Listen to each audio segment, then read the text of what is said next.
സമീപകാലത്തൊന്നും ഒരു മലയാള സിനിമയ്ക്ക് ലഭിക്കാത്ത സ്വീകാര്യതയാണ് തമിഴ്നാട്ടിൽ ഇപ്പോൾ ലഭിക്കുന്നത്. അടുത്തിടെ തിയേറ്ററുകളിലെത്തിയ മലയാള ചിത്രങ്ങളുടെ ജൈത്രയാത്ര കണ്ട് അത്ഭുതപ്പെട്ടിരിക്കുകയാണ് തമിഴ് സിനിമാ ലോകവും. ഫെബ്രുവരിയിലെ മലയാളം റിലീസുകളിൽ അതിവേഗത്തിൽ തമിഴ് മനസ്സ് കീഴടക്കിയ ചിത്രങ്ങളാണ് മഞ്ഞുമൽ ബോയ്സും പ്രേമലുവും.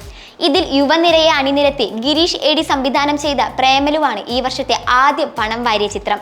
ഫെബ്രുവരി 9 എത്തിയ ചിത്രം ആദ്യ ദിനം തന്നെ വൻ അഭിപ്രായമാണ് നേടിയത്.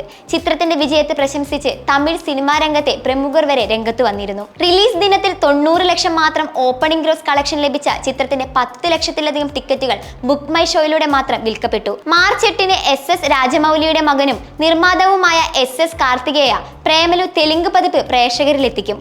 തമിഴ്നാട്ടിൽ നിന്ന് 10 കോടി ഗ്രോസ് കളക്ഷൻ നേടുന്ന ആദ്യ മലയാള ചിത്രമായി മഞ്ഞുമൽ ബോയ്സ് മാറുമെന്നാണ് റിപ്പോർട്ടുകൾ. തമിഴ്നാട്ടിൽ നിന്ന് 10 കോടി ഗ്രോസ് കളക്ഷൻ നേടുന്ന ആദ്യ മലയാള ചിത്രമായി മഞ്ഞുമൽ ബോയ്സ് മാറുമെന്നാണ് റിപ്പോർട്ടുകൾ. തമിഴ്നാട്ടിൽ 2 കോടിക്ക് മുകളിലായിരുന്നു ബുക്കിങ്ങിലൂടെ വന്ന ഗ്രോസ്. തിയേറ്ററുകളിൽ 10 ദിനം പിന്നിടുമ്പോൾ ആഗോള കളക്ഷനിൽ മഞ്ഞുമൽ ബോയ്സ് 75 കോടി ഗ്രോസ് കളക്ഷൻ പിന്നിട്ടതായാണ് റിപ്പോർട്ടുകൾ വെളിപ്പെടുത്തുന്നത്.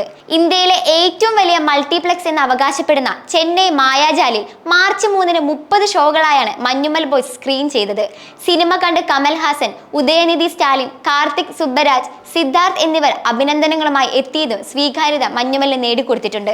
മാർച്ച് 1 തമിഴ്നാട്ടിൽ റിലീസ് ചെയ്ത ഗൗതം മേനോൻ ചിത്രം ജോഷ്യ ഇമയ് പോൽ കാക്ക എന്ന സിനിമയ്ക്ക് പ്രേമലുവിന്റെയും മഞ്ഞുമൽ ബോയ്സിന്റെയും മുന്നിൽ പിടിച്ചു നിൽക്കാൻ കഴിഞ്ഞില്ല. ഗൗതം മേനോൻ ചിത്രത്തിന് ആദ്യ ദിനത്തിൽ തമിഴ്നാട്ടിൽ നിന്നും വെറും 30 ലക്ഷം മാത്രമായിരുന്നു കളക്ഷൻ. രണ്ടാം ദിനത്തിൽ ചിത്രത്തിന്റെ 60 ലക്ഷവും.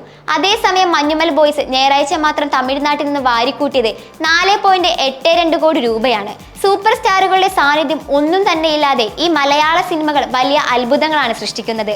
അതേസമയം മഞ്ഞുമൽ ബോയ്സ് കാണാതിരിക്കരുതെന്ന് നടനും മന്ത്രിയുമായ ഉദയനിധി സ്റ്റാലിൻ കൂടി കുറിച്ചതോടെ ചിത്രത്തിന് വലിയ ഹൈപ്പാണ് ലഭിച്ചത്. പിന്നാലെ ചിത്രം ഇഷ്ടമായത് അറിയിക്കാൻ കമൽഹാസൻ തന്നെ ചിത്രത്തിന്റെ അണിയറ പ്രവർത്തകരെ വിളിച്ച് വലിയ വാർത്തയായിരുന്നു.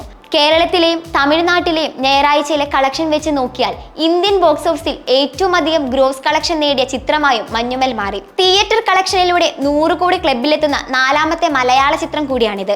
ഭീഷ്മപർവം, കുറുപ്പ്, മധുരരാജ, മാമാങ്കം, കായംകുളം കൊച്ചുണ്ണി, മാളികപ്പുറം എന്നീ സിനിമകളാണ് 100 കോടി ക്ലബിൽ ഇടം നേടിയെന്ന് അവകാശപ്പെടുന്ന മറ്റു മലയാള സിനിമകൾ.